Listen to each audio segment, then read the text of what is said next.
यावद्भक्तजनार्तिनं सुरूपितुत्वमन्येषु अभिजातितोऽनुं संदेवतारसवनं लक्ष्मीनृसिंहं शरणं प्रपद्ये यो नित्यमच्युतपदाम्बुजयुग्मरुक्मं व्यामो वदस्तराणि ग्राह्यमेने अस्मद्गुरोद्भगवतोऽस्य दैविन्दोः रामानुजस्य कर्मो शरणं प्रपद्ये श्रीमान् वेङ्कटनाथार्य कवितार्किकेसरी वेदान्ताचार्यवर्यो मे सत्तां सदागुरि प्रपद्ये निरवद्यानां निषद्यां गुणसम्पदां शरणं भवगीतानां षडगोपमुनीश्वरं श्रीरङ्गेशेन्दुना करुणया सौस्यादिप्रेक्षितं स्यादश्रीनरसिंहकार्यमुनीत्पादाम्बुजेन्दिरं क्रान्तिक्षादयादिभिशोपनेर्वान्तं बुधाग्रेसरं श्रीमद्रङ्गजटायोगिवृतिं श्रेयोनिधिं संश्रये श्रीमच्छ्रीरङ्गबुद्धीश्वरशररिपुनासमीन्द्रेण दृष्टं निस्तात्मानं मे नरगतिषडविद्योगिने यदुप्रसादात् प्राज्ञश्रीरङ्गकारिप्रवैजिपदेः प्राप्तलक्ष्मीनृसिंहास्थानं सेवेतीन्द्रं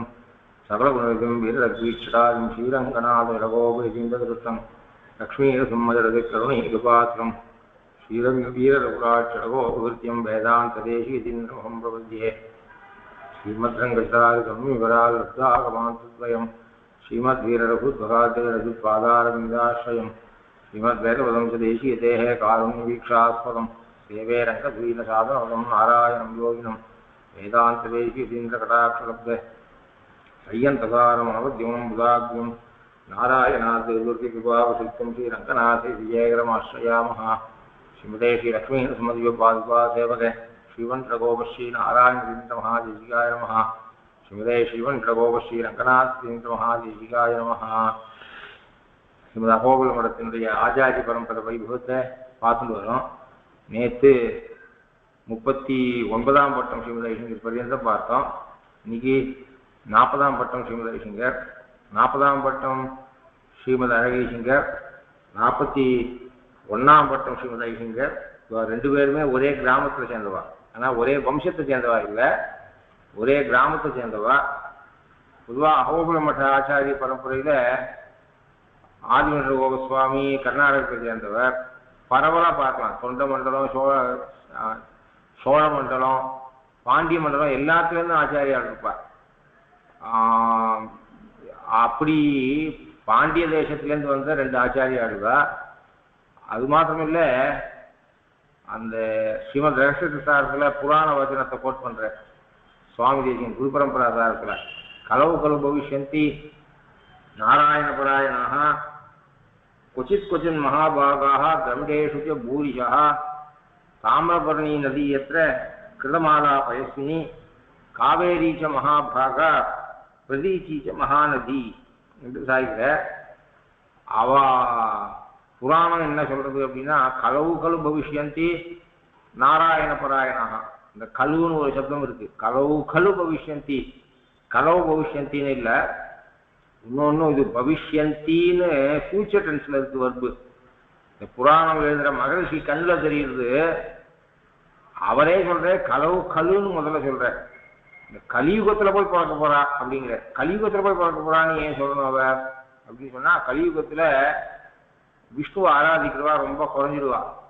அதாவது கலியுகத்தில் நல்லதுல எல்லாம் புத்தி மனுஷாளுக்கு குறைஞ்சிடும், அர்த்தகாமம் முக்கியமாயிடும், தர்மம் மோட்சம் குறைஞ்சி போயிடும்.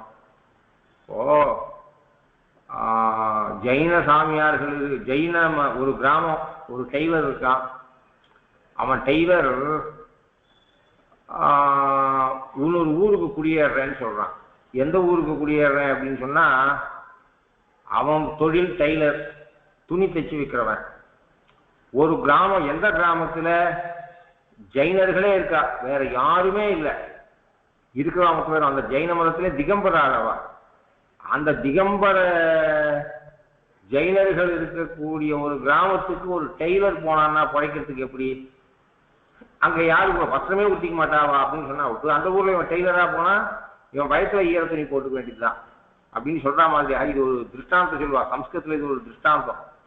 எந்த இடத்துக்கு யாரு போனா காரியம் ஆகுமோ அது தெரியாத, போகக்கூடாத இடத்துக்கு போனா அதுக்கு சம்ஸ்கிருதத்துல இப்படி சொல்லுவா. திகம்பர ஜெயினர்கள் இருக்கிற ஊருக்கு டெய்லர் ஒருத்தன் குடியேறினா போலே அப்படின்னு சொல்லுவா.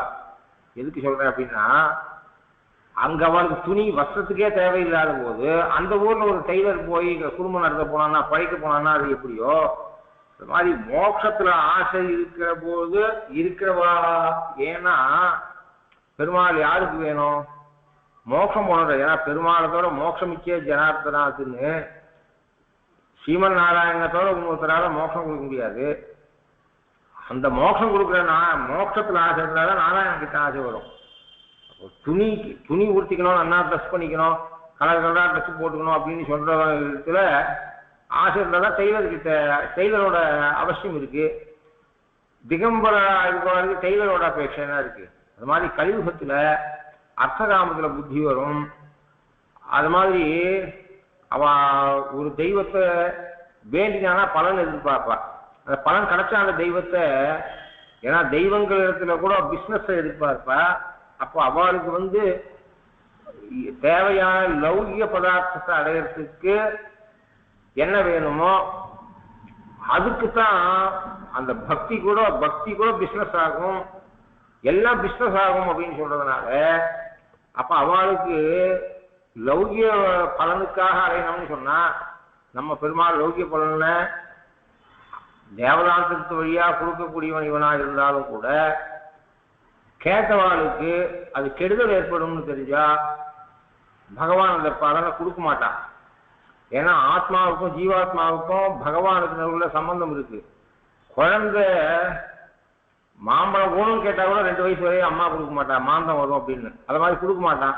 அதனால விஷ்ணு இடத்துல பக்தி இல்லாத போயிடும் அப்படின்னு புராணங்களே சொல்றது. விஷ்ணுவை கண்டா பிடிக்காத ஜனங்களுக்கு, அதாவது விஷ்ணுவ கிட்ட பக்தி வச்சிருப்பாங்க எப்படி இருப்பா அப்படின்னு சொன்னா அவனாலதான் காரியானம்னா வரப்பிரசாதியா இருந்தா அந்த பெருமாள் செய்ப்பா எல்லாம். அது மாதிரி நிலையில இருக்கும் கலியுகம் அப்படின்னு சொல்றேன். அதாவது கலு அப்படின்னு சொல்றேன். கலவு பவிஷ்யந்தி நாராயண பராயணா. நாராயணனையே பிராபியமாகவும் பிராபகமாகவும் நாராயண இடத்துல பரமை காந்திகளாக நாராயண இடத்துல கூட ஒரு பலனை எதிர்பார்க்காமல் நாராயணன் ஆசிரியவா பரமை காந்திகள் இருக்கால அவா உருவாக்க போறா. பெருமாள் இடத்திலேயே பக்தி இருக்காது கலியுகத்துல. இருந்தாலும் பரமை காந்திகளா இருந்து பெருமாள் ஆசிரியவா ரொம்ப குறைவா இருப்பா. இந்தளத்துல தாமரை பூத்தா போலேன்னு ஐசிங்கர் சாய்க்கிற. இந்தளத்துல தாமரை பூத்தான்னா குளத்துல தாமரை பூக்கிறது அதிசயம் இல்லை. நெருப்புல தணல்ல தாமரை பூத்தா மாதிரி அப்படின்னு ஐசிங்கர் அந்த கழுவுன்ற சப்தத்துக்கு தணல்ல தாமரை பூத்தா மாதிரின்னு வியாக்கியானம் பண்றீங்க. அப்படின்னா அர்த்தம் கலியுகத்துல ஒரு பரமை காந்தியை பார்க்கறதுன்றது அவ்வளோ கடினம். அதை சொல்லிட்டு ஆனா கலு பவிஷ்யந்தி கலு பவிஷ்யந்தி கலியுகத்திலையும் பிறக்கிறார்கள். அந்த கழுவுங்கிறது ஆச்சரியத்தை காட்டுறது. கலியுகத்திலையா? கலியுகத்துல கூட பிறக்க போறா. பவிஷ்யத்தின்னு சொல்றதுனால இந்த ஸ்லோகம் எழுதுறவர் ஃபியூச்சர் டென்ஸ்ல பிரயோகம் பண்ணிருக்கிறதுனால மேல வரப்போறான்றது சாய்கிற. நாராயண பராயணாக நாராயணனையே பிராபியமாகவும் பிராபகமாகவும் உடையவர்கள். நாராயணனையே பிராபியமாகவும் பிராபகமாகவும் உடையவர்கள். அதனால அவங்கிட்டையும் வேற ஒன்று எதிர்பார்க்க மாட்டார்கள். அவன் கைங்கரியத்திலேயே அவனே விண்ணுஞ்சோறு பருகினி தின்னும் வெற்றிலையுமாக இருக்கக்கூடியவர்கள். உபாயம் அவனே உபேயம் அவனே என்ற எண்ணம் கொண்டவர்கள். அப்படிப்பட்ட மகான்கள் உண்டாக போறா. இது ரொம்ப ஆச்சரியம். கலியுகத்துல உண்டாக போறா. சரி, எங்க உண்டாக போறா அப்படின்னா வடதேசத்துல சரஸ்வதி தீரம் சரையு தீரம் இங்கெல்லாம் ராமகிருஷ்ணாதி அவதாரங்கள் உண்டாச்சு. தென் தேசத்துல உண்டாக போறா இவா கலியுகத்துல.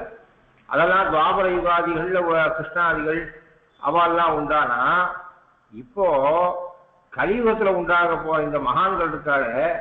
அப்ப வடதேசம் பகவானுடைய அவதாரத்தால மேன்மைப்பட்டதுன்னா தென் பாரதம் இப்படிப்பட்ட மகான்களால பிரசித்தி அடைய போறது, பாவனமாக போறது.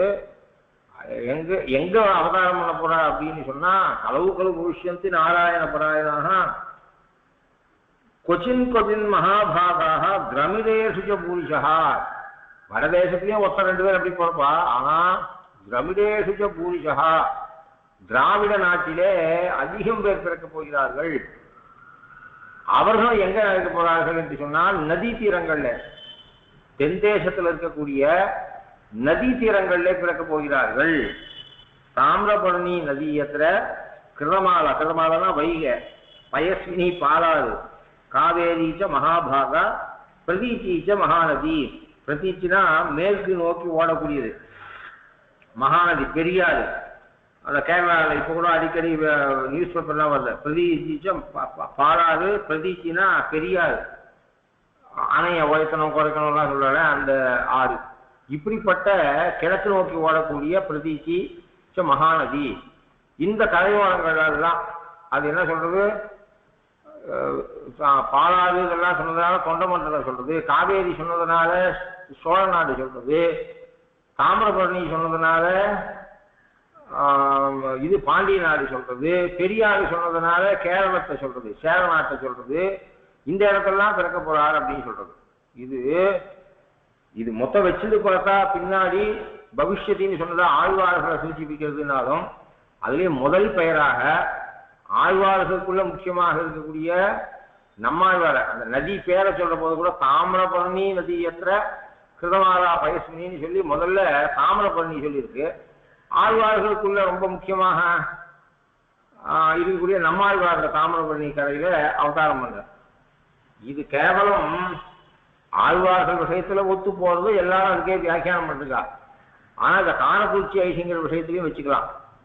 ஏன்னா காரக்குறிச்சி அப்படிங்கிற இந்த கிராமமும் கூட தாமிரபரணி ஆழ்வார் திருநகரிலேருந்து 30 மைல் இந்த காரக்குறிச்சி. அதாவது தாமிரபரணி நதிக்கரையில் தான் இவாளும் அவதாரம் பண்ணிருக்கா, இந்த ஐசிங்கர்களும் அவதாரம் பண்ணிருக்கா.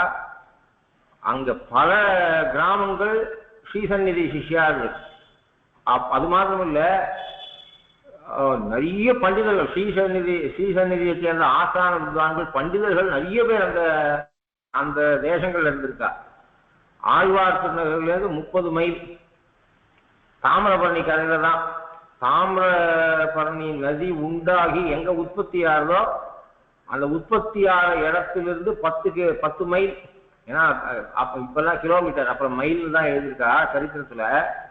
ஆழ்வார் திருநகர்லேருந்து 30 மைல், தாமிரபரணி நதி உற்பத்தி ஆகிற இடத்திலிருந்து 10 மைல் கிழக்கு. அந்த கிழக்குல, அதாவது தாமிரபரணி கிழக்கு நோக்கி ஓடி வர்றதுல உற்பத்தியான இடத்துல கிழக்க நோக்கி 10 கிலோமீட்டர் வந்தா அதுல தென்பாகத்துல தாமிரபரணி நதியினுடைய தென்பாகத்துல இந்த காரக்குறிச்சிங்கிற கிராமம் இருக்கு. இந்த காரக்குறிச்சியில இப்ப ஐசிங்கருடைய 40ஆம் பட்டம் ஸ்ரீமத் ஐசிங்கருடைய திருத்தொகப்பனார், அவருடைய திருத்தொகப்பனார் எல்லா சரித்திரமும் இருக்கு. அப்படின்னா அந்த கிராமத்துல ஔபாசனம் வைஸ்வதேவம் பண்ணாதவா கிடையாது என்றும், அத்தியனம் பண்ணாதவா காரக்குறிச்சியில கிடையாது என்றும், காரக்குறிச்சிக்கு பொதுவாக ஐங்கர்கள் எழுதினாது மாத்திரம் இல்லாமல் அந்த பாண்டிய நாட்டுக்கே அது ஒரு பெரிய சுவாமி தேசிகர் வசுமதி சுமதி ஹாராயமானான் அக்ரஹாரானுபக்னந்தி. பூமாதேவிக்கு ஹாரம்னு சொன்னா அது அக்ரஹாரம், சுவாமியோட இது அக்ரஹாரம் ஹாரம். பூமாதேவிக்கு ஹாரம் எதுன்னா அக்ரஹாரம் அப்படின்னு சொன்னேன். ஏன்னா வேதாத்தியனம் பண்ணி வேதத்தோட வேதோக்தமான தர்மத்தை, வேதோகிலோ தர்ம மூலம் என்று வேதத்திலிருந்து சொல்லப்பட்டதுதான் தர்மம். ஒரு மனுஷன் தர்மத்தை தன்னுடைய புத்தியால தீர்மானம் பண்ண நினைச்சான்னா அவன் 20 வயசுல எதை தர்மம்னு நினைக்கிறானோ அதை 40 வயசுல அதர்மம்னு நினைப்பான். நம்ம மனசு மாறலாம். எத்தையோ வசந்ததுன்னு நினைக்கிறோம், அதை பிற்காலத்தில் ஐயோ இந்த மட்டமான விஷயத்துக்காக இவ்வளோ நாம புதுப்பிச்சோம்னு நினைக்கிறோம். மனிதனை இட்டு, தனி மனிதனை இட்டு தர்மத்தை வரையறுக்க முடியாது. சமுதாயத்தை இட்டு, அந்த சமுதாயம் கெட்ட சமுதாயமா இருந்தால் கெட்ட சமுதாயம் வரையறுக்கக்கூடிய தர்மமானது கெட்டதாயிடும். அதனால சாஸ்திரம் தான் வைதிக தர்மத்துக்கு சாஸ்திரத்துல சொல்லப்பட்டது தர்மம், சாஸ்திரத்துல நிஷேதிக்கப்பட்டது அதர்மம் என்று நாம சொல்றோம். அப்படிப்பட்ட தர்மத்தை பரிபாலனம் பண்ணக்கூடியவர்களாகவும் அந்த ஊர்ல ஔபாசனம் பண்ணாததா வைஷ்ணதேவம் பண்ணாததா கிடையாது, அத்தியனம் பண்ணாததா கிடையாது. கிராமத்துல அதாவது உங்க ஊர்ல யார் யார் அத்தியனம் பண்ணுவாங்கன்னா 4 பேர் திருநாமம் சொல்ற மாதிரி அப்படி இல்லை. அந்த ஊர்ல அத்தியனம் பண்ணாதவா கிடையாது, அப்படி சொல்ல வேணும். ஒரு சிலர் 2 வேதாத்தியனம் பண்ணவா அப்படிப்பட்டவா இருந்திருக்கான்னு தெரியுது. ஒரு சில அக்னிஹோத்ரிகளும் இருந்திருக்கான்னு தெரியுது. அப்படிப்பட்ட அக்ரஹாரம் வசுமதி சுவாமி சாட்சியா மாதிரி பாண்டிய நாட்டுக்கு சுவாமி தேசம் பொதுவாகவே சாட்சியா அக்ரஹாரங்கள் அழிஞ்சால் வேத தர்மம் அழியும். வேத தர்மம் அழிஞ்சா மனிதன் தன்னுடைய இஷ்டத்துக்கு வாழ ஆரம்பிப்பான், பல பேஷங்கள் ஏற்படும்.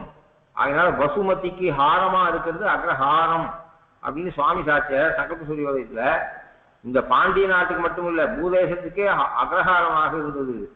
அப்படிப்பட்ட அக்ரஹாரத்துல அப்போ ஐஹிங்கருக்கு திருநாமம் வேங்கட கிருஷ்ணமாச்சாரியர், அது அவருடைய பிதாமகருடைய திருநாமம் தான். காரக்குறிச்சி வங்கீபுரம் வித்வான் சிவ வேங்கட கிருஷ்ணமாச்சாரிய சுவாமி.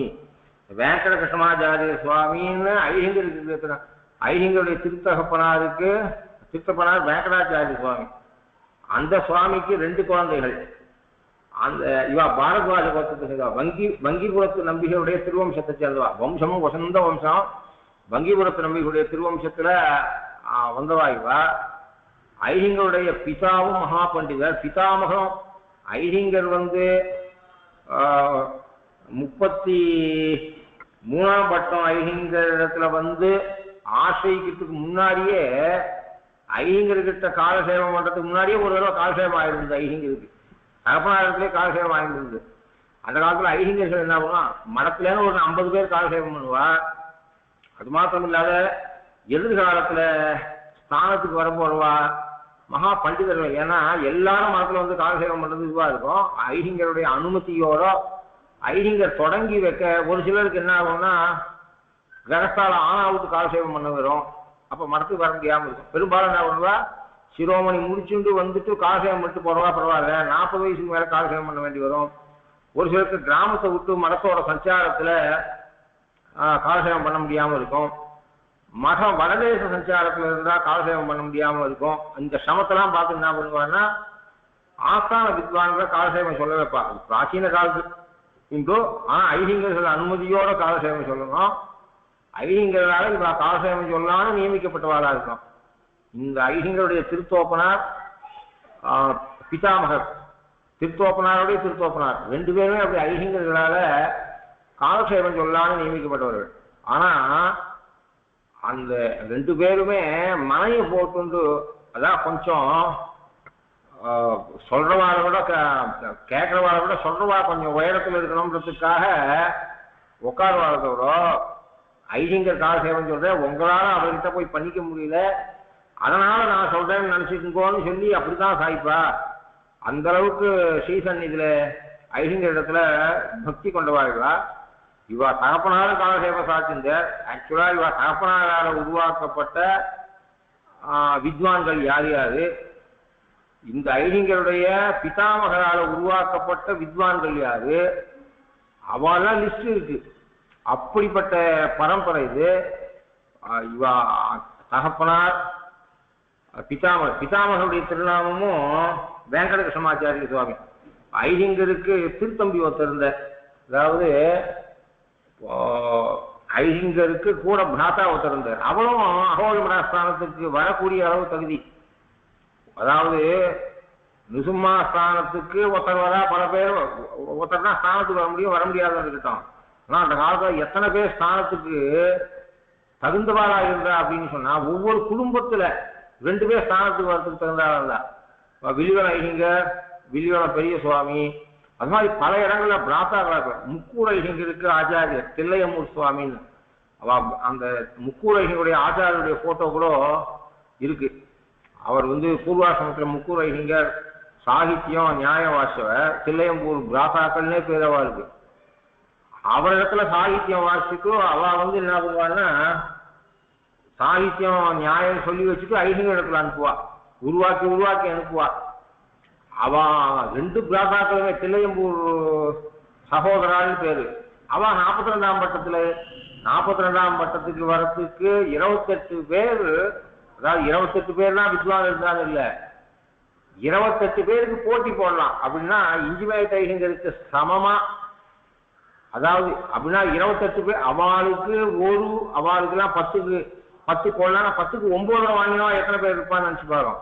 அதாவது அப்படியே சொல்ல வருதுன்னா 28 பேர் தான் இருந்தாலும் அப்போ பண்டிதார் அப்படின்னு அர்த்தம் இல்லை. 28 பேரும் சமமா பார்க்குற நிலையில இருந்தா, அதுக்கு கொஞ்சம் கீழ் நிலையில இருக்கவா அதாவது திருநட்சத்திரத்தால சொல்றேன். திருநட்சத்திரம், ஞானம், அனுஷ்டானம், கண்டை ஏறக்கூடிய செயலி, காலசேவனோட சக்தி, மகா பாண்டித்யத்தை வச்சிருந்து. அப்போ அவளுக்கு அடுத்த சக்தி எத்தனை பேர் இருந்திருப்பா, அடுத்த சக்தி எத்தனை பேர்னா சொல்ல முடியாது. அப்படி அந்த 28 பேர்ல இவருடைய இந்த முக்கூரைகளுடைய ஆச்சாரிய தில்லையம்பூர் சக்கரவர்த்தி ஆச்சார சுவாமி, வேங்கடாச்சார சுவாமின்னு அவன் 2 பேரும் அந்த 42ஆம் பட்டத்துக்கு அவன் பேரும் அடிபட்டுது. அப்படி இழந்தவங்க இருந்தா.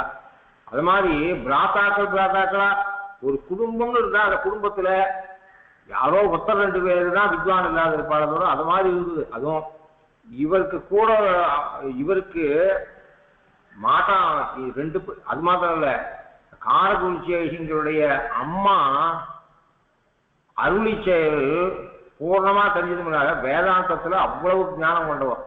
ஆத்துல காலக்ஷேபம். ஏன்னா காரகுறிச்சி ஐயங்களுடைய மாதாமகரும் மகா பண்டிதர், அவரும் ஸ்தானாசரா இருந்தார், மடத்து ஸ்தானாசரா இருந்தார். அவர்கிட்ட காலசேபம் பண்ணிருந்தா. அதனால பிறந்தாத்துலயும் அந்த காலசேபத்தை உட்காந்து கேட்டு அது மாதிரி இங்க வந்து கேட்டு ஐஹிங்கருடைய, அதாவது காரகுறிச்சி ஐஹிங்கருடைய தாயாரே ஒரு மகா விதுஷியா இருந்தார். மாதாமகன் திருநாமம் வெங்கடாச்சார், பிதாமகன் திருநாமம் வெங்கட கிருஷ்ணமாச்சார். வெங்கட கிருஷ்ணமாச்சார்ன்ற பிதாமகனுடைய திருநாமத்தை ஒரு பிள்ளைக்கும் 2 பிராத்தாக்கள் அவதாரம் பண்ணா ஐஹிங்கருக்கு பிதாமகனுடைய திருநாமத்தையும், ஐஹிங்கருடைய திருத்தம்பி அவரும் ஸ்தானத்துக்கு வர தகுதி உடையவரா இருந்தார். அவருக்கு மாதாமகனுடைய திருநாமமான வேங்கடாச்சாரிய திருநாமத்தையும் அவ அப்பா சூட்டினர். அப்படின்னா அப்படிப்பட்ட ஐஹிங்கர் மார்கழி விசாகத்துல அவதாரம் பண்ணவர்.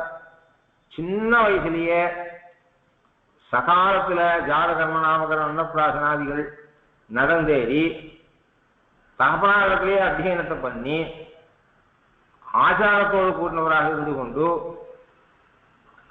சந்நிதிக்கு வந்து ஐஹிங்கர்கிட்ட சமாசயனத்தை பண்ணிட்டு அவர் தனியன்ல ஸ்ரீமத் சடாரி யதிசேகர ரத்ன போதம் 33ஆம் பட்டம் ஐஹிங்கரை ஆசிரிச்சு தன் தகப்பனார் இடத்திலேயே சாமானிய சாஸ்திரத்தை வாசி தன் தகப்பனார் பல பேருக்கு ஐஹிங்களுடைய நியமனத்தினால காலசேவம் சாத்திருந்தது. அவனிடத்துல ஒரு தடவை காலசேவம் பண்ணிட்டு அப்புறம் சந்நிதிக்கு வந்து ஒரு தடவை காலசேவம் பண்ணிருக்காரு. 2 தடவை காலசேவம் பண்ணிருக்காரு இந்த ஐஹிங்கர். அப்படிப்பட்ட ஐஹிங்கர் மார்கழி விசாகத்துல 1851 அவதாரம் பண்ணவர். அத மாதிரி இவர் வந்து நிருசிம்ம, அது மாத்திரமல்ல, இந்த ஐஹிங்களுடைய பெருமை என்னன்னா 2 பேருமே நிருசிம்முடைய சாட்சாத்காரம் பெறுவா. காரகுறிச்சி ஐஹிங்கர்கள் அவ பெருமாளை சாட்சாத் தெரிச்சவான்னு தெரியும். அதாவது தாமரை இலையில ஜலம் இருக்கா மாதிரி தான் இருப்பா. அவளுடைய பார்வை உலகத்தோடவும் இருப்பா, உலகத்தோட விலகி இருக்கிற மாதிரி இருக்கக்கூடியவா. இஞ்சிமேட் ஐஹிங்கருக்கு பல மந்திரம். இஞ்சிமேட் ஐஹிங்கருக்கு வந்து இது களத்தூர் ஐஹிங்கர் திருவடிவாரத்துல சமாசயனம். அப்புறம் இஞ்சிமேட் ஐஹிங்கர் முக்கூர்ல அபியாசம், வித்யாபியாசம் பண்ணி பாராசூர்ல பண்ணி திருக்குழந்தைக்கு போய் மைசூருக்கு போய் காசிக்கு போய் திருமலைக்கு வந்து கடைசியா இந்த ஒரு சாமானிய சாஸ்திரத்தை முடிச்சுக்கிறதுக்குள்ள பார்த்தா ஐஹிங்கர் அப்போ பரமிச்சுட்டா. அப்போ ஸ்தானத்துக்கு வரத்துக்கு, அதாவது 40ஆம் பட்டத்துக்கே வரத்துக்கு பேசப்பட்டிருந்த சொர்ணம் கிருஷ்ணமாச்சாரிய சுவாமின்னு, அந்த சொர்ணம் கிருஷ்ணமாச்சாரிய சுவாமி இடத்துல காலசேவம் வந்தார். ஏன்னா அப்போ ஸ்தானத்துக்கு ஐஹிங்கர் மேலே வரும், அது மாதிரி சூழ்நிலை இருக்குது. இஞ்சிமேட் ஐஹிங்கர், இஞ்சிமேட் ரங்கநாதாச்சாரா, அது மாதிரி புத்தங்கோட்டம் ஸ்ரீனிவாசாச்சார சுவாமி, பழவேர் நரசிம்மாச்சார சுவாமி, அதாவது இவா 3 பேர் சதித்தார். பிலிவன் ஐஹிங்கருடைய தகப்பனாரும் இஞ்சிமேட் ஐஹிங்கரும் ஒன்னா காலசேவம் பண்ணுவா சொர்ண சுவாமி கிட்ட. இவா ஸ்ரீமுஷ்ணத்துல காலசேவம் பண்ணிருந்தா. அது தவிர இஞ்சிமேட் ஐஹிங்கருக்கு சுதர்சன மந்திரம், லக்ஷ்மி நரசிம்ம மந்திரம் எல்லாம் இஞ்சிமேட் ஐஹிங்கருக்கு சமாசயன காலத்தில் ஆன மந்திரோபதேசம் தவிர மற்ற எல்லா மந்திரோபதேசமும் 40ஆம் பட்டம் ஐஹிங்க திருவடிவாரத்தில் 40ஆம் பட்டம் ஐஹிங்க திருவடிவாரத்தில் தான் லக்ஷ்மி நரசிம்ம மந்திரமே யாருக்கு இஞ்சிமேட் ஐஹிங்கருக்கு. மதுராந்தகத்தில் 40ஆம் பட்டம் ஐஹிங்க திருவடிவாரத்தில் மதுராந்தகத்தில் இஞ்சிமேட் ஐஹிங்கருக்கு நிசும மந்திரத்தினுடைய உபதேசம். அதனால இஞ்சிமேட் ஐஹிங்கருக்கு பல மந்திரங்கள் இந்த ஐஹிங்க இடத்துல தான் உபதேசம். அப்படிப்பட்ட பெரிய வித்வானா எழுந்துள்ள. அதனால அது மாத்திரம் இல்லை, இவர் திருவடியை ஆசிரியிச்சு தில்லஸ்தான சுவாமின்னு எழுந்திருந்தார். தில்லஸ்தான சுவாமின்னு அவர் பெரும்பாலும் கர்நாடகத்தில் எழுந்தார். அவர் பிருந்தாவனமும் ஸ்ரீரங்கத்தில் தான் இருக்கு. சனகோப ராமானுஜ இது ஸ்தானத்துக்கு வரல, ஆனால் அவர் தனி சன்னியாசியாக எழுந்தார். அவருக்கு பேச மந்திர உபதேசம் எல்லாம் இந்த ஐஹிங்க இடத்துல காரக்குறிச்சி பெரிய 40ஆம் பட்டம் இருந்ததில்லை. அந்த தில்லஸ்தான சுவாமி இதுவாக இருந்துட்டு விரக்தியால சன்னியாசத்தை வாங்கிட்டு ஸ்ரீரங்கம் பெங்களூர்ல ரொம்ப நாள் இருந்திருந்தார். கர்நாடகத்தில் ஸ்ரீசந்நிதி சம்பிரதாயத்தை வளர்க்கறதுக்கு ஒரு சன்னியாசியா இருந்து இந்த காரக்குறிச்சி பெரிய ஐஹிங்கருடைய திருவடியை ஆசிரியிச்சு அவரிடத்துல சன்னியாசி தீட்சை கொடுத்துட்டு அந்த ஐஹிங்கரோட இதுவோட அனுமதியோட துளசி தோட்டம்னு இருக்கு மெஜஸ்டிக்னு. இதுல ஒண்ணு கூட சமீப காலம் வரை அந்த காலசேவம் பண்ணவா அவ எல்லாமே நான் சேவிச்சிருக்கேன். பெங்களூர் பந்தாவட்டே சேவிச்சிருக்கேன். அந்த தில்லஸ்தான சுவாமியோட சிஷ்யா அவ. தில்லஸ்தான சுவாமிக்கு இன்னும் திருநட்சத்திரம்லாம் நடக்கிறது அந்த கோவில. வேணுகோபாலன் சன்னதி இருக்கு, துளசி தோட்டம்னு இருக்கு. அந்த இடத்துல தில்லஸ்தான சுவாமி எழுந்தூர்லேருந்து இந்த கர்நாடகத்தில் நிறைய நாள் எழுந்திருந்தார். பெங்களூர், மண்டியா, மைசூர், சாமராஜ்பேட்டை, ஏதோ ஒரு 4-5 டிஸ்ட்ரிக்ட்ல இருந்தவாளுக்கெல்லாம் காலசேவம் சாச்சிருந்தார்.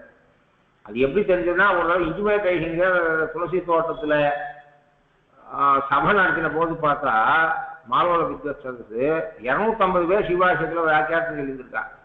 அதுல பல பேர் இந்த தேசத்துல எதிர்பார்த்தது குறைஞ்ச வித்வான்.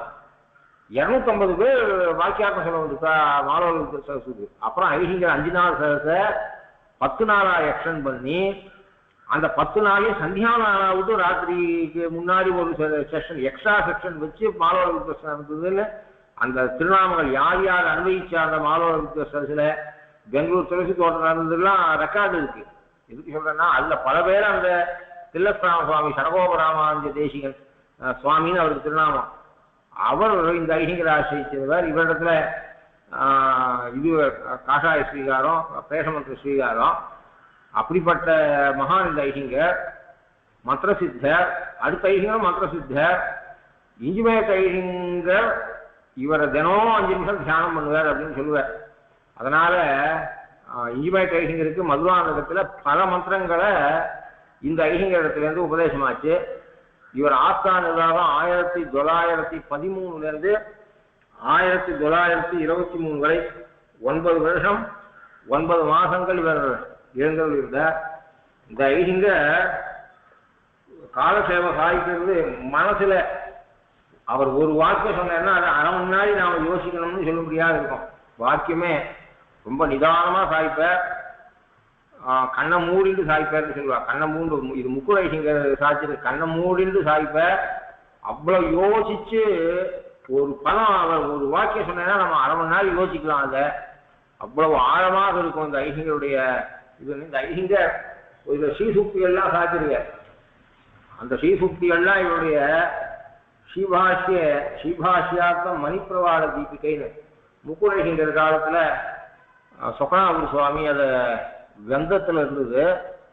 சொக்கனாவூர் சுவாமின்னு மகா வித்வான் இருந்த 4 பாஷையில பண்டிதர். அந்த சுவாமி அதை முக்குட ஐஹிங்கர் நியமனத்தினால அது கிரந்தலிபி இது ஜீர்ணமாகவும் போயிருக்கிற கிரந்தங்கள். அதனால தேவநாகரியில் பிரிண்ட் பண்ண அது கூட பரமுக சுவாமி அதுக்கு ஒரு இது அறிமுகம் பூமிக்கு சாச்சிருக்க. இப்போ நாம 100வது நட்சத்திரம் கொண்டாட சுவாமி பூமிக்கு சாச்சிருக்க. ஸ்ரீ பாஷ்யார்த்த மணிப்பிரவாள தீபிகைன்னு அது ஸ்ரீபாஷ்ய காலசேவம் சொல்றதுன்ற பாக்கியம், காலசேவம் பண்றதுக்கே பாக்கியம் குறவு மனுஷாளுக்கு. ஸ்ரீபாஷ்யத்தை காலசேவம் பண்ணாவிட்டு சொல்ற பாக்கியம் கிடைக்கிறது இன்னும். ஏன்னா ஸ்ரீபாஷ்யத்துக்கு புரிஞ்சுக்கிற அளவு சக்தி, சாமானிய சாஸ்திரத்துல ஞானம் இருக்கணும்,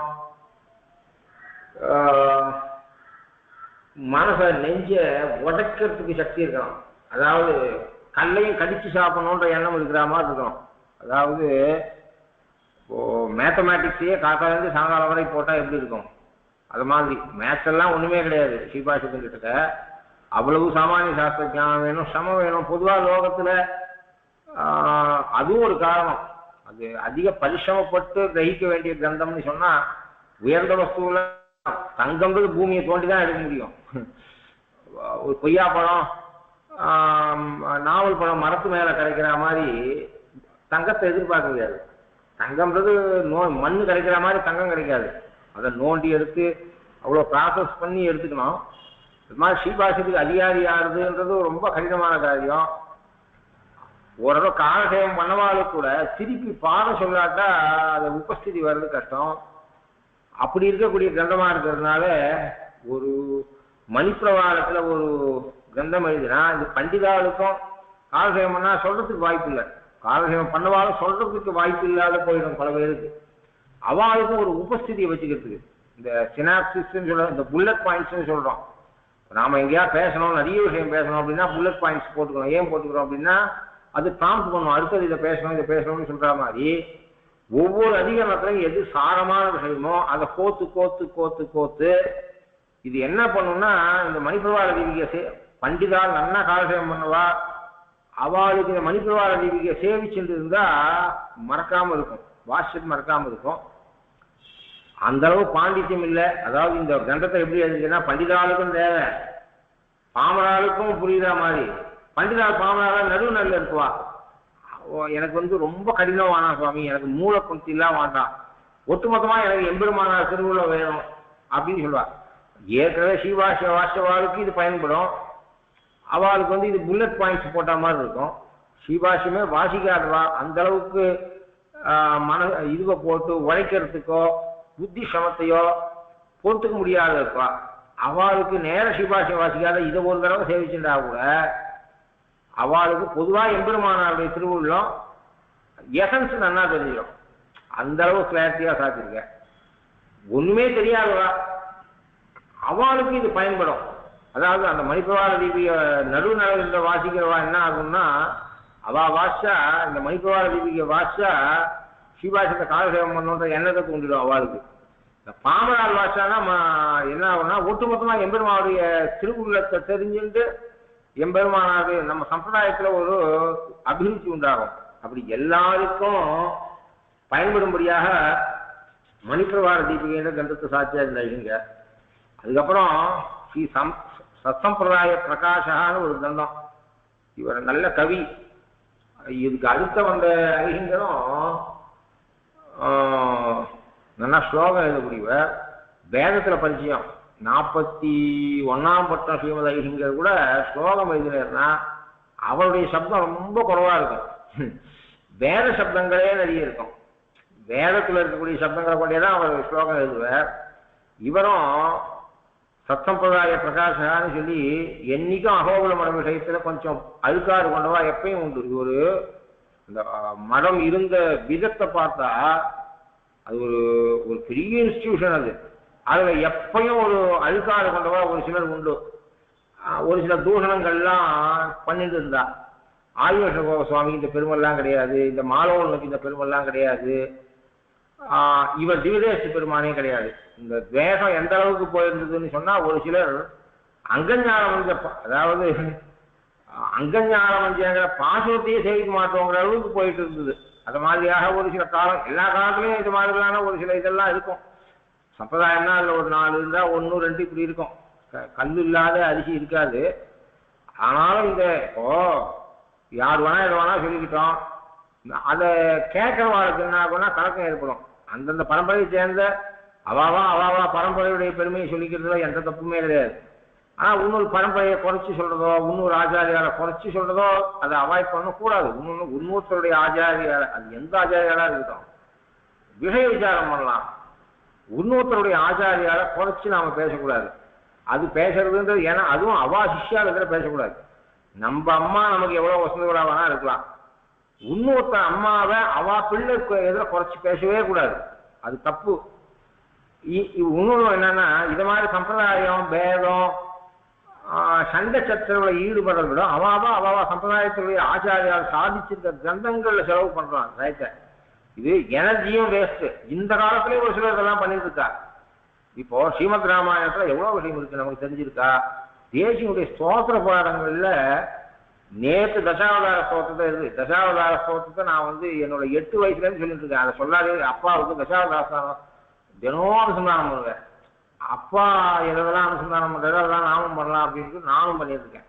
தசாவதார ஸ்தோத்திரம் சொல்லாதே இருக்க மாட்டேன் அப்பா. அவர் அதை எத்தனையோ தடவை வியாக்கியானம் சேவிச்சிருக்கோம். நேற்று வேற ஒருத்தரவை வியாக்கியானம் சேவிச்சா ஐயோ இந்த அபூர்வ விஷயம் ஒன்றும் தெரியலையேன்னு தோன்றும். அப்படின்னா ஒரு சின்ன ஸ்லோகத்தை கூட பூர்ணமான ஞானத்தை நம்மளால பெற முடியல. அப்படி இருக்குச்ச ஏதோ பெருமாள் கொடுத்துருக்க கொஞ்சம் எனர்ஜியை காலத்தை ஏதாவது நல்ல விஷயத்துல செலவு பண்றது எப்பயுமே நல்லது. எல்லாருக்கும் எந்த சம்பிரதாயத்தை சேர்ந்தவாருக்கும் நல்லது. அதை விட்டுட்டு அவளை தூஷிக்கிறது இவாளை தூஷிக்கிறது தனிமனுஷால தூஷிக்கிறது இதனால ஒன்றும் அபச்சாரங்கள் நேரம். ரெண்டாவது நாம பண்ண வேண்டிய பெரிய பலனை இழந்துருவோம். ஒரு ராமாயணத்துல எவ்வளவு சூக்ஷ்மங்கள் இருக்கு. ஒரு ரகசியத்தை எத்தனை தடவை காலசேவம் சொன்னாலும் நன்னா காலசேவம் பண்ணிட்டோம். ஒரு தடவை காலசேவம் பண்ணா ரகசியார மனசுல பதிஞ்சிடும்னு நினைக்கிறோம். ரெண்டாவது தடவை காலசேவம் அச்சம் ஒரு தடவை காலசேவம் பண்ணாவுக்குதான் நமக்கு தெரியாது எவ்வளவு இருக்குன்னு தெரியுது. ரெண்டாவது தடவை காலசேவம் பண்ணா இன்னும் நமக்கு எவ்வளவு தெரியாது இருக்குன்னு தெரியுது. ப்ராப்ளி 10 தடவை காலசேவம் பண்ணா நம்ம எவ்வளவு முட்டாள்றதை ப்ரூவ் பண்ணுவோம்னு தோன்றது. மேல மேல காலசேவம் சொல்ற போது அந்த விஷயத்துல பிடிப்பு வர்றதே தவிர ஒவ்வொரு தடவை பாடம் சொல்லும் போதும் ஒரு சில சந்தேகங்கள். அது நாம நினைச்சளவு இது இவ்வளோ மேலோட்டமான விஷயம் இல்லை. அந்த பங்கி இந்த பதத்தை சுவாமி என்னவோ எடுத்தேன் கவுத்தேன்னு பிரயோகிக்கல அப்படிங்கிற மாதிரி எண்ணங்கள்லாம் எவ்வளோ வருது. அதனால ஸ்ரீசந்நிதி மாலோரனை பற்றி எப்படி சொல்றேன்னா இன்னொன்று தேகம்னு ஒன்று வந்துருக்குன்னா ஒரு சிலர் இந்த அங்கஞ்ஞான கொஞ்சம் பாசுரத்தையே செய்யக்கூடாதுன்ற அளவுக்கு அது போயிருக்கு. அது மாதிரி இருக்கக்கூடாது என்பதற்காக மாலோரனை தூஷிச்சு பேசின கட்டுரைகள்லாம் வந்துருக்கு. அதெல்லாமும் இப்போ வெற்றியை தூஷிக்கிறது இல்லாமல் பெருமாள் பள்ளியும் தூஷிக்கிற அளவுக்கு போயிருக்காங்கலாம் தெரியுது. அதெல்லாம் போகும்படியாக அந்த சத்சம்பிரதாய பிரகாஷா என்று ஆதிவசகோ சுவாமி நம்மாழ்வாரை பிரதிஷ்டை பண்ணல அப்படின்னு அது மாதிரியான எத்தனையோ சரித்திரங்கள் இருக்க. இவ்வளோ பெரிய பரம்பரை வர இது ரெக்கார்டில் இவ்வளோ இருக்கிறதுக்கும் அப்படி அதெல்லாம் போகும்படியாக ஐசிங்கர் அதுக்கு ஆதாரங்கள்லாம் திரட்டி ஸ்லோக ரூபமாக. இன்னொன்று என்னன்னா பப்ளிக் கிட்டக்க ஒரு சில விஷயங்கள் சம்பிரதாய விஷயங்கள் இருந்தால் கூட பண்டிதார் அப்படி எழுதினா பண்டிதாருக்கு தகுந்த மாதிரி கிரந்தம் எழுதிக்கா. அனாவசியமான விசாரம் கீழ் நிலை இருக்கா வரை போகக்கூடாதுன்றதுக்காக இப்படிப்பட்டதை சொன்னவா ஒரு சிலர் பண்டிதாரா இருந்ததுனால பண்டிதாருக்கு தகுந்த மாதிரி. இப்போ அப்பா அம்மாவுக்கு நடுவில் சண்டை வந்தா குழந்தைகளுக்கு தெரியக்கூடாது. எவ்வளோ நம்ம பெரியவாள மாதிரி லௌகியம் தெரிஞ்சவாள்லாம் கிடையவே கிடையாது. நாம் நினச்சிட்டு அவெல்லாம் கேவல வைதிகால்னு. நாம கேவல லௌகிகா அவ கேவல வைதிகால் இல்லை, நல்லா லௌகியம் தெரிஞ்ச வைதிகால். ஒரு சில கிரந்தங்கள்ல தமிழ்ல எழுதவே மாட்டா. இதை எல்லாரும் எடுத்து படிக்கிற மாதிரி எழுதவே மாட்டா. அதனால இது எல்லாருக்கும் போக வேண்டாம். எழுதினவா பண்டிதாள் அவ வரவலான்ற செய்தியில எழுதல. அவளும் கட்டுரை எழுதுற மாதிரி எழுதல. அதனால நம்ம ஸ்லோக ரூபமாவே எழுதினார் ஐசிங்கரும். 30 ஸ்லோகத்துல அந்த மாலவனுடைய பெருமையும் ஆதிவசுவாமி பெருமையும் நிர்வகிக்கும்படியாக ஐசிங்கர் சாதிச்சது. அதுக்கப்புறம் விஸ்வேஸ்வர சாஸ்திரின்னு ஒரு சாஸ்திரி இருந்தார். அத்வைதத்துல நல்ல பண்டிதரா இருந்தார். அவர் ஸ்ரீபாஷ்யத்துல பல தப்புகள் இருக்கு அப்படின்னு சொல்லி ஒரு துண்டு பிரச்சாரம். அது அதாவது மாசம் ஒன்று ஒன்றா எழுதுறது, ஸ்ரீபாஷ்யத்தை வாசிக்கிறது ஒரு 10 பக்கம், அதுல இருக்க அவருக்கு தப்புன்னு தோன்றதெல்லாம் லிஸ்ட் பண்ணிக்கிறது, அதை ஒரு கட்டுரையா எழுதுறது, அது மாதிரி பண்ணிட்டு இருந்த. அந்த காலம்லாம் ஒன்று ஒன்றுனா அது எல்லாருக்கும் போய் சேராது. அவர் எந்த இடத்துல இருந்தாலும் அந்த இடத்துல அவர் பண்ணிட்டு இருந்தார். ஐலிங்கர் திருவள்ளிக்கையில இருந்தபோது இது மாதிரி ஒருத்தர் எழுதிட்டு இருக்க அப்படின்னு சொன்ன உடனே எழுதி முடிச்சுட்டாரா அப்படின்னு கேட்டார். இனிமே இல்லை ஏற்கனவே கடைசி 4ஆம் அத்தியாயம் வரை எழுதி முடிச்சுட்டார். அப்போ அந்த அவர் என்னென்ன எழுதியிருக்காரோ அதெல்லாம் கொண்டு வாங்கோ அப்படின்னு சொன்னார். அதெல்லாம் கொண்டு வந்தா அந்த திருவல்லிக்கேணியை விட்டு சஞ்சாரம் கிளம்புறதுக்கு முன்னாடியே அதுக்கு பதில் எழுதிட்டார் ஐசிங்கர். அதுக்கு ஸ்ரீபாஷ்ய தூஷண பரிகாரம்னு திருநாமம். கந்தெல்லாம் கூட சேவிக்கணும். எங்க நான் இதெல்லாம் எழுதுக்கேன்னு சரித்திரத்தில் இருக்கு. ஒரு தடவை கூட அடியேனே சேவிச்சதில்லை. இப்போ இத பனமுக சுவாமியோட திருநக்ஷத்திரத்தை ஒரு வியாஜமா வச்சுன்னு இந்த உபன்யாசம் பண்ணதால நான் இனிமேட்டு என்னென்ன வாசிக்கணுன்றதையும் ஒரு சில கிரந்தம்லாம் ஆற்றுல இருக்கு, ஒரு சில கிரந்தங்கள்லாம் ஆற்றுல இல்லை.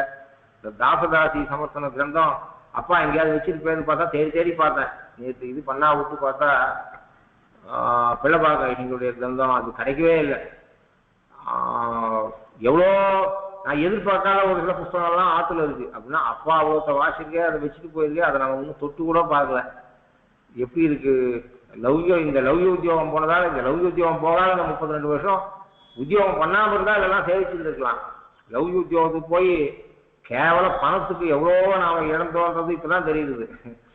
அடியன் பண்ண தப்பு எனக்கு தெரியுது. நான் இப்படின்னா இந்த அளவுக்கு இல்லாட்டாலும் ஏழையாவோ இந்த அளவுக்கு பணம் லௌகிய உத்தியோகம் போய் வந்தது சௌகரியம் வந்ததுன்னாலும் இந்த சௌகரியம் என்ன இருக்கு, இதெல்லாம் அழியக்கூடிய வஸ்து.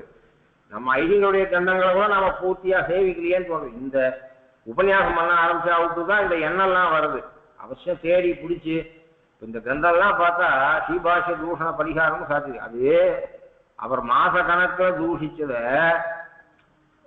திருவல்லிக்கேணியில் அவர் எங்கே எழுதியிருந்தார். இப்போ சுவாமி தேசிய கிரந்தத்துலாம் இது காஞ்சியில் அருளி செய்யப்பட்டது, இது திருவந்தையில் அருளி செய்யப்பட்டது, ஸ்ரீரங்கத்தில் அருளி செய்யப்பட்டது அப்படிலாம் சொல்கிற மாதிரி அந்த இடத்த விட்டு சஞ்சாரத்துக்கு போகிறதுக்கு முன்னாடியே அப்படின்னா அவருடைய அந்த விஸ்வேஸ்வர சாஸ்திரியோட கிரந்தத்தை பார்த்த உடனே பதில் சொல்ற சக்தி இருந்தது. அதாவது அப்படின்னா இவருடைய பாண்டித்யம் எப்படி அப்படின்னு. ஆக்சுவலா கொஞ்சம் அந்த பெருமாள் உபாசனம் பண்றவெல்லாம் பட்டது படாதுமா இருப்பா, யோகத்தோட அதிகம் பேச மாட்டா இப்படி இருப்பா. அதனால அவளுக்கு பிரசித்தி அதிகம் வராது. ஏன்னா அவ தன்னை தனிச்சு இருக்கிறதுக்கு ஆசைப்படுவா. அதனால இந்த ஐசிங்கர்கள்லாம் என்னவோ ஞானம் குறைஞ்சவான்னு எதிர்ப்பா அது மாதிரி நினைச்சிருவா. பப்ளிக் நினைப்பா. பப்ளிக்கோட எண்ணம் அதுவே ஒரு வித்தாந்தம் இருக்கு. யாரோ ஒருத்தர் 41ஆம் பட்டம் ஐசிங்கருக்கு ஸ்தானத்துக்கு வந்த பிற்பாடு இன்ஜிமேட் ஐசிங்கருக்கு அவர் ஸ்தானம் கொடுத்த பிற்பாடு தர்க்க சாஸ்திரத்தில் இருக்கக்கூடிய இவர் அத்தியனம் பண்ணிட்டு காரைக்குறிச்சிலே இருந்த வேதாந்த காலசேகம் தான் சொல்லிட்டு இருந்த சாமானிய சாஸ்திரம்லாம் அவர் பாடம் சொன்னதே இல்லை அப்படின்னு அந்த ஐசிங்கரை பிடிக்காத ஒருத்தர் வேணுட்டு ஐசிங்கர் இடத்துல நியாயசாஸ்திரத்தில் ரொம்ப கடினமான ஒரு கிரந்தம். அது எனக்கு புரியல. இன்னொன்று இங்கே இருக்க இவ்வளோ பேருக்கு வேதாந்த காலசேகம் சொல்லியாருது, இந்த கிரந்தமும் சொன்னால் நல்லா இருக்கும் அப்படின்னு. இது ஐசிங்கருக்கு திருவிழா புரிஞ்சுடுத்து. இவர் ஆக்சுவலாக கற்றுக்கிறதுக்காக கேட்கல, நம்மால இந்த கிரந்தத்தை பாடம் சொல்ல முடியாது அப்படின்ற எண்ணத்தினால இவர் கேட்குறேன்னு புரிஞ்சுடுத்து. அது மாதிரி என்ன சொன்னேன், ஐசிங்கருக்கு முடியாது அப்படின்னா அங்கேயே மனத்திலேயே ஆஸ்தான வித்வான ஒரு சுவாமி திருநாமத்தை சொல்லி அவரிடத்துல நாங்கள் படிக்கிறதுக்கு நியமனம் கொடுக்கணும்னு சொன்னேன். ஐசிங்கர் புரிஞ்சுட்டார் அவர் எதுக்காக சொல்றாருன்னு. அப்படியா, பரவாயில்ல நானே சொல்றேன் அப்படின்ட்டு. அப்படின்னா அந்த கிரந்தத்தை தர்க்கமே பாடம் சொல்லல, தக்குன்னு எடுத்து சொல்ல முடியாது. அப்போ பூர்வாவலோகனத்துக்கு புஸ்தகம் கொண்டு வந்து கொடுக்கலாமா அப்படின்னு கேட்டார் அவர். அதே முதல்ல அவர்கிட்ட கேட்டுட்டு இன்ஜிமேட் ஐசிங்கர் சின்ன ஐசிங்கராக இருக்கும்போது அவர்கிட்ட இது மாதிரி இந்த கிரந்தம் வாசிக்கணும்னு ஆசை அப்படின்னு அது மாதிரி எண்ணத்தோட கேட்டபோது இன்ஜிமேட் ஐசிங்கர் தற்காலத்தில் ரொம்ப கெட்டிக்காக இருந்ததுனால பெரிய ஐசிங்கர் கிட்ட கேட்குறேன், அவர் இல்லாட்டா உங்ககிட்ட கற்றுக்குறோம் அப்படின்னு சொன்னபோது புரிஞ்சுட்டார் இன்ஜிமேட் ஐசிங்கர். இவர் நல்ல எண்ணத்தில் கேட்கல அப்படின்னு. என்னை விட நல்லா சொல்லு, பெரிய ஐசிங்கர்கிட்டயே கேட்டுக்கோம், இது மாதிரி என்கிட்ட ஏன் இதை நீ கேட்குற அப்படின்னு பேர் ஐசிங்கர். அப்புறம் அவர் போய் கேட்டார், போகணும்னா சின்ன ஐசிங்கர்கிட்ட இதெல்லாம் நாங்கள் வாசிக்கிட்டோமா அப்படிங்கிற மாதிரி. அவர் என்ன சொன்னேன், வாங்க நானே சொல்கிறேன் வாங்க. ஏன்னா அவர் என்ன அபிப்பிராயத்தோட கேட்குறேன்னு ஐசிங்கருக்கு தெரிஞ்சுக்கிறதுனால 41ஆம் பட்டம் ஐசிங்கருக்கு. அப்புறம் அவர் என்ன சொல்லுவார், இவர் பாடம் சொல்லாட்டா வெளில போய் இன்ஜிமேட் ஐசிங்கரால் சொல்ல முடிஞ்சுது, காரைக்குறிச்சி சின்ன ஐசிங்கரால் சொல்ல முடியலன்னு பிரச்சாரம் பண்ணுவார்.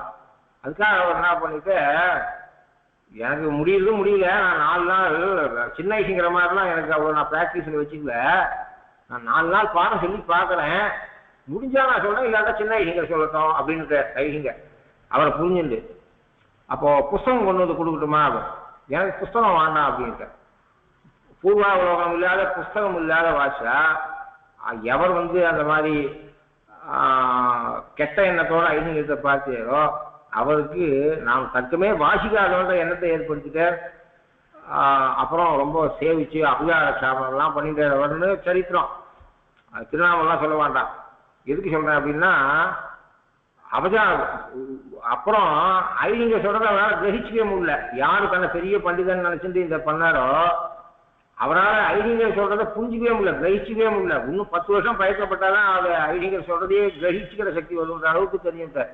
அது மாதிரி அப்புறம் இன்ஜிமேட் ஐடிங்கர் அவர்கிட்ட சாச்ச, நீ எங்கிட்ட ஏதாவது நீ பண்ணாலும் பண்ணோம் அந்த அவர் இடத்துல வச்சுக்காதையும், அவரெல்லாம் ரொம்ப சாட்சாத்காரமானவர், நான் இது அங்கே போய் உனக்கு புத்தி வரட்டும் தான் நான் உன்னை அமிச்சேன் அப்படின்னு இன்ஜிமேட் ஐடிங்கர் சாச்சேன்னு இது விற்த்தாந்தம். எதுக்கு சொல்கிறேன் அப்படின்னா அவர் மாத கணக்கில் இந்த விஸ்வேஸ்வர சாஸ்திரி பாஷ்யத்தில் தோஷம் இருக்குன்னு சொன்னதை அந்த திருவள்ளிக்கேணியை விட்டு மடம் கிளம்புறதுக்கு முன்னாடியே ஐடிங்கர் பதில் சாட்சிட்டேன்னு இந்த கிரந்தத்தெல்லாம் சேவிக்கணும்னு நினச்சிருக்கேன். இப்போ இதை படிக்கவே தான் அவங்களுக்கு புரியுது. இப்போ அந்த கிரந்தத்தை தேடி பார்த்து தெரிஞ்சுக்கலாம். நம்ம ஐடிங்கர் சாட்சிருக்கேன் அதில். இப்போது நமக்காக தெரியாது, நாமே நாளைக்கு யாராவது அந்த விஸ்வேஸ்வர சாஸ்திரி மாதிரி அவா சொன்ன விஷயத்தை பார்த்தோம்னா நமக்கு கூட ஐயோ இப்படி இருக்கே அப்படின்ற மாதிரி போகணும். ஏன்னா நமக்கு ஞானம் நாம வலிச்சவா இல்லை. இப்போ ஐடிங்கரை சேவிச்சுட்டா இன்னும் இதெல்லாம் என்ன ஆகும்னா நம்ம ஆச்சாரிய பரம்பரையில் நமக்கு மகா விஸ்வாசத்தை ஏற்படுத்துறதுக்கு காரணமாக இருக்கும். இது மாதிரி விஸ்வேஸ்வர சாஸ்திரின்றவர் ஸ்ரீபாஷத்தில் தோஷம் இருக்குன்னு சொன்னதை ஐடிங்கரத்தை சில மகான்கள் வந்து நியமிக்க திருவள்ளிக்கேணி பார்த்தசாரதி வசந்தோத்சவம் கண்ட தோட்டத்தில் உட்காந்து அந்த ஊரை விட்டு அவர் மாச கணக்கில் எழுதினதுக்கு கண்டனத்தை அந்த ஊரை விட்டு சஞ்சாரம் கிளம்புறதுக்கு முன்னாடியே அதை பூர்த்தி பண்ணி அங்கே இருக்கவாளுக்கு பாடமும் சொல்லிட்டு அங்கேருந்து திருவள்ளிக்கேணிலேருந்து கிளம்பினேன்னு சரித்திரம். லக்ஷ்மி நரசிம்ம பதபங்கஜ சுப்பரேன வேதாந்த யுக்ம பரிசீலன தத்பரேன ஸ்ரீரங்கநாத சடகோப யதீஸ்வரேன பாஷ்யாசய பிரகடிதா ஸ்ருதசாதரேனா அந்த யார் வந்து இந்த மாதிரி விஸ்வேஸ்வர சாஸ்திரி எழுதியிருக்காருன்னு சொல்லி விஜாபனம் பண்ணி அதுக்கு ஐடிங்கர் வந்து இந்த கிரந்தத்தை சாட்சி அந்த உபன்யாசமும் பண்ணிட்டு கிளம்பினாரோ அந்த உபன்யாசத்தை முடிச்சுட்டு கிரந்தத்தை டிக்டேட் பண்ணிட்டு உபன்யாசம் பண்ணிட்டு அந்த நேரம் ஐடிங்கர் கிளம்பும்போது அந்த கோஷ்டியில் இருந்த மகாவித்வானா இருந்த ஒருவர் இந்த ஸ்லோகத்தை எழுதி ஐடிங்கரத்தில் சமர்ப்பிச்சார். இதையும் வந்து நாளைக்கு புஸ்தகமாக வரும்போது கடைசியில் இந்த ஸ்லோகத்தையும் அந்த புஸ்தகத்துக்கு கடைசியில் சேர்த்துக்க வேண்டிய இந்த பிரார்த்தனையோட முடிச்சேர்ந்து இந்த ஐடிங்கருடைய பிரபாவம். அப்படிப்பட்ட ஐடிங்கர் இன்னும் அந்த ஐடிங்கருடைய பிரபாவம்லாம் சொல்லிட்டே இருக்கலாம். நமக்கு 40ஆம் பட்ட ஐடிங்கர்லேருந்து அப்பா சில முக்கூர் ஐடிங்கர் நிறைய சாதிப்பார். 40ஆம் பட்ட ஐடிங்கர், 41ஆம் பட்ட ஐடிங்கர், இவா பெருமையை முக்கூர் ஐடிங்கர் ஏன்னா அவர் அனுபவிச்சவர். ஆக்சுவலாக 41ஆம் பட்டம் ஐடிங்கிற ஸ்தானத்துக்கு ஏழை கொண்டு வரதுக்கே முக்கூர் ஐடிங்கர் தான் போய் ஏழை கொண்டு வந்தேன். இப்போ முக்கூர் ஐடிங்கருக்கு 40ஆம் பட்டம் 41ஆம் பட்டம் ஐடிங்கர் இந்த பரிச்சயம் வேற யாருக்குமே கிடையாது. அதனால் அவ்வளோ விஷயம் முக்கூர் ஐடிங்கர் சாய்ப்பேர் அவர் 2 பேரை பற்றியும்னு அப்பா சொல்லுவார். முக்கூர் ஐடிங்கர் எங்கள் காலசேவை முக்கூர் ஐடிங்கர் 40, 41, 42, 43ஆம் பட்டம் 4 பட்டத்தை ஐடிங்கர் காலசேவை கோஷ்டியில் முக்கூர் ஐடிங்கர் இருந்ததால பல லாபம் என்ன அப்படின்னு சொன்னா காலசேவை முடிஞ்சா விட்டு வந்தா இப்போ 40ஆம் பட்ட ஐடிங்கரத்துலேயும் அவர் காலசேவை கேட்டுக்க இதே கிரந்தங்களை 41ஆம் பட்ட ஐடிங்கரத்துலையும் கேட்டுக்க 42ஆம் பட்ட ஐடியும் கேட்டுக்க 43ஆம் பட்ட ஐடிங்கர் வந்து பழவேரி கோபாலாச்சார் சுவாமிக்கெல்லாம் காலசேவம் ஜாத்த சதசுவர், அதாவது பழவேரி கோபாலாச்சார் வந்து தேவனார் ஐடிங்கரத்துல காலசேவம் பண்ண. இப்போ பனமுக சுவாமியும் பண்ணா. அதில் இவா பழவேரி கோபாலாச்சார் பனமுக சுவாமி இல்லை. பனமுக சுவாமிக்கு 2 கிரந்தம் இன்ஜிமேட் ஐடிங்கரத்தில் 2 கிரந்தம் தேவனார் ஐடிங்கரத்தில் அந்த காலசேவ கோஷ்டிலையும் முக்கூர் ஐடிங்கர் எழுதுங்க. அப்புறம் மத்தியான வேலை இதே விஷயத்தை சொல்லும்போது அந்த ஐடிங்கர் கொடுத்த திருஷ்டாந்தங்கள், ஏன்னா அவருக்கு ஏகசந்த கிராகி மாத்திரம் இல்லை, 4 பேரோட டீச்சிங் ஸ்டைல் வித்தியாசம் இருக்கும். ஒருத்தர் ஒரு சில லௌகி திருஷ்டாந்தம் கொடுத்துருப்பா மனசில் தரிசிக்கிறதுக்கு. அது மாதிரி அவர் 4 பேரிடத்துல கேட்டதுனால இந்த விஷயங்கள்லாம் சொல்லுவார் முக்குரைசிங்கர்னு. அது ஒரு பெரிய அட்வான்டேஜ். அவர் மற்றவாளுக்கு சொல்றேன், சகபாதிகளுக்கு. அது மாதிரி இந்த ஆக்சுவலா பெருமை, இந்த 2 ஐசிங்கர், காரபூர்ச்சி ஐசிங்கர் 2 பேருடைய பெருமையை உண்மையா தெரிஞ்சவர் முக்கூர் ஐசிங்கர்னு அப்பா சொல்லுவார். நிறைய விஷயங்கள் அவளை பத்தி சொல்லியிருக்கேன். ஆனா அவ கியாதிலாப பூஜையில எண்ணமே இல்லாத எழுந்ததுல இருந்துட்டா, வெளில காமிச்சிக்கவே மாட்டா. ஸோ தன்னுடைய மகாத்மியத்தை ஆவிஷ்காரம் பண்ணிக்க, நமக்கு இருக்கிற ஞானம் அனுஷ்டானம் இதை வெளில காமிச்சிருந்த ஐசிங்கர்களே கிடையாது 2 பேரும். அதனால க்ளோஸா கிச்சக நெருங்கினவாளுக்கு தான் அவளை பத்தி தெரியும் அப்படின்னு அடிக்கடி முக்கூர் ஐசிங்கர் சாதிப்பேர்னு அப்பா சொல்லி நான் அடிய கேள்விப்பட்டிருக்கேன். அதனால இப்படிப்பட்ட கிரந்தங்கள்லாம் சாதிச்சிருக்கா. அப்படிப்பட்ட ஐசிங்கரை பத்தி இன்னைக்கு 40ஆம் பட்ட ஐசிங்கரோட ஆயிடுச்சு. அடுத்த உபன்யாசம் 41ஆம் பட்ட ஐசிங்கர் பெருமையை பார்ப்போம். கவிதாக்கிய சிம்ஹாய கல்யாண குணசாலினே ஸ்ரீமதே வெங்கடேஷாய வேதாந்த குரவே நமஹ.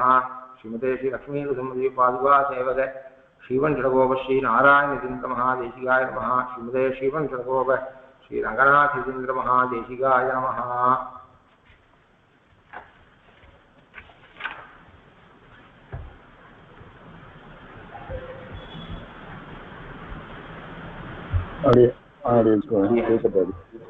ரொம்ப ரொம்ப ஆச்சரியமா இருந்தது. இன்னும் என்ஜினியர் ஐசிங்கரும் காலத்திற்கு ஐசிங்கரும் 12 வருஷம் எழுந்தது இல்லையா? அடியன் ஆக்சுவலா அவருக்கு திருமேனி பார்க்கல, இன்ஜினியர் ஐசிங்கருக்கு ஸ்தானம் கொடுத்தேன். அவர் திருமேனி சரியாயிட்டார். அதுக்கப்புறம் 12 வருஷமா 13 வருஷமா எழுந்தார் 2 பேருமா. அடியன் அடியன்